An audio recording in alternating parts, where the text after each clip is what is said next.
राज्य मंडळाच्या शाळांमधील विद्यार्थ्यांना भाषा विषयाच्या अध्यापनात मनाचे श्लोक आणि भगवद्गीतेचा 12वा अध्याय पाठ करावा लागणार आहे। NCERTनं जाहीर केलेल्या अभ्यासक्रम आराखड्यात याबाबत सूचना करण्यात आली असून अशा प्रकारचं वृत्त राज्यातील प्रमुख वर्तमानपत्रात प्रसिद्ध झाल्यामुळे जनभावना अत्यंत तीव्र झाल्या आहेत।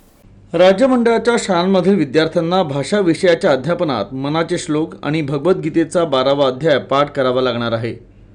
राज्य शैक्षणिक संशोधन आणि परिषदेनं म्हणजे NCERTनं जाहीर केलेल्या अभ्यासक्रम आराखड्यात याबाबत सूचना करण्यात आली आहे। अशा प्रकारचं वृत्त राज्यातील प्रमुख वर्तमानपत्रात प्रसिद्ध झाल्यामुळे काही नागरिकांच्या भावना तीव्र झाल्या आहे। मनुस्मृती या पुस्तकावर बंदी असताना विद्यार्थ्यांच्या नव्या अभ्यासक्रम आराखड्यात मनुस्मृतीचा समावेश कसा काय करण्यात येत आहे। त्यामुळे नवीन अभ्यासक्रमात मनुस्मृतीचा श्लोकांचा समावेश करण्यात येऊ नये ही भावना राज्य शासनात कळवावी असं निवेदन जिल्हाधिकाऱ्यांना देण्यात आलं। यावेळी किशोर बोरकर, मुन्ना राठोड, समीर जवंजाळ, पंकज मेश्राम यांच्यासह अनेक कार्यकर्ते उपस्थित होते।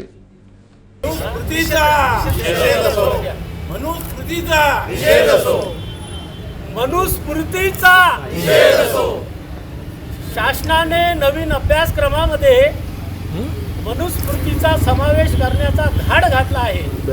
ज्या मनुस्मृतीने या देशाचा काळाकुट्ट इतिहास मानवतेला अपमानित केलेला आहे, त्याच मनुस्मृतीचं अभ्यासक्रमात समावेश करण्यात येत असल्याकरिता तो करू नये यासाठी आम्ही जिल्हाधिकाऱ्यांना निवेदन देत आहे